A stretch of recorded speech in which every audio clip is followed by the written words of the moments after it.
Hello, everyone. Today, to start off our analysis of touring professionals, we have Zhang from the LPGA Tour.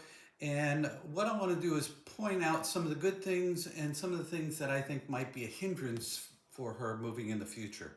Um, Looking at her setup here, it looks ideal. Look at how close the arms are together.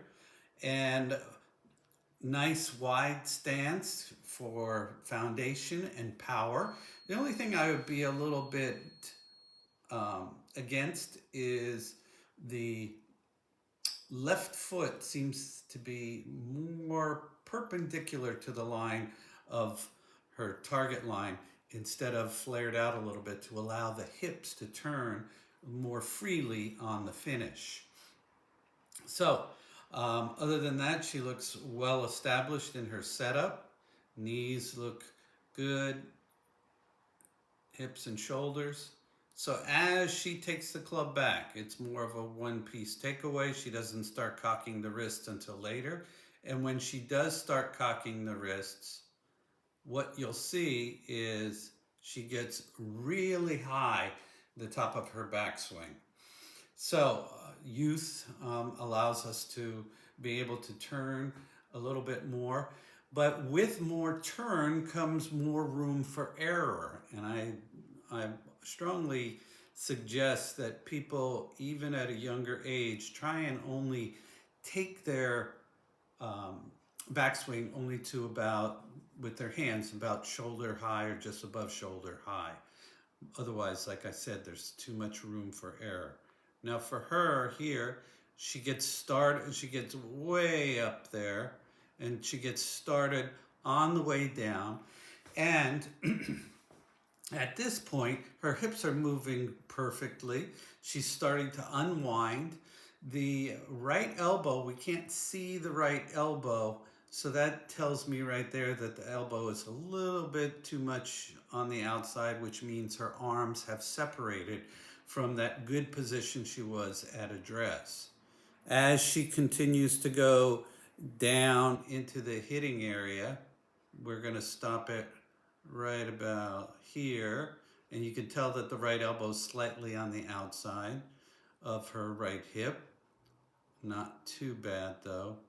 But what happens is she gets going with her hip turn and she gets to a point where her left leg straightens and posts up, thereby pushing her body upward through the hitting area.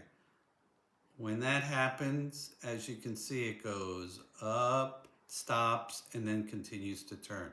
You can even look at her back pocket where she has her pad in the back right pocket. As she's going through impact, it starts to go up, it stops, and then it continues around to the finish. Now, what's going to happen with this as she gets older is her hips are going to slow down a little bit more, and I think she might have some trouble continuing with the hitting area with the arms and the hands. Because if we go back a little bit to, let's see, if we go back to about right here, now look at that left arm. That left arm looks beautiful. Looks close to the body. The left arm looks close to the body and comes up into a nice full finish. So, what I don't like I said, is that the lower body stops and allows the hands and arms to come through just a little bit too early through the impact area. Other than that, she's got a really good swing, and I really like a lot about it.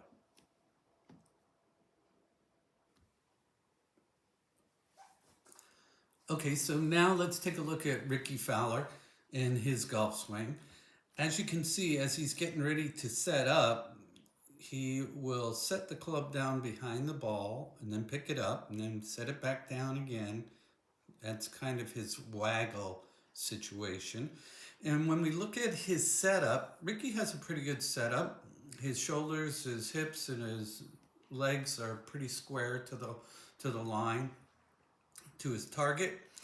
Um, but not his legs as much. He doesn't really have active legs, I don't think. So I would recommend a little bit more active legs so that they can be charged up for the golf swing. Now, as he starts taking his club back, what you'll notice is that when he gets about halfway, this is where his arms start to separate a little bit more uh, than they should. Um, I've noticed quite a few of the touring pros that I've analyzed their swings that a lot of them are too wide. And that's why you'll see some of them on the practice tee with a ball or some sort of training device to try and help them keep their arms a little closer together. But that's one of the things I would recommend for Rickie. Now, when he gets to the top, what you'll see is that his right elbow is pointing to the ground pretty well. If he were to have his arms just a little closer together, I think that would be ideal. On the way down, what he does is he starts his swing with the hips and the shoulders at the same time. As you can see, there wasn't any real discernment between the hips and the shoulders going differently. So they both go about the same time. And as he starts down, he gets deep into the hitting area, right about here.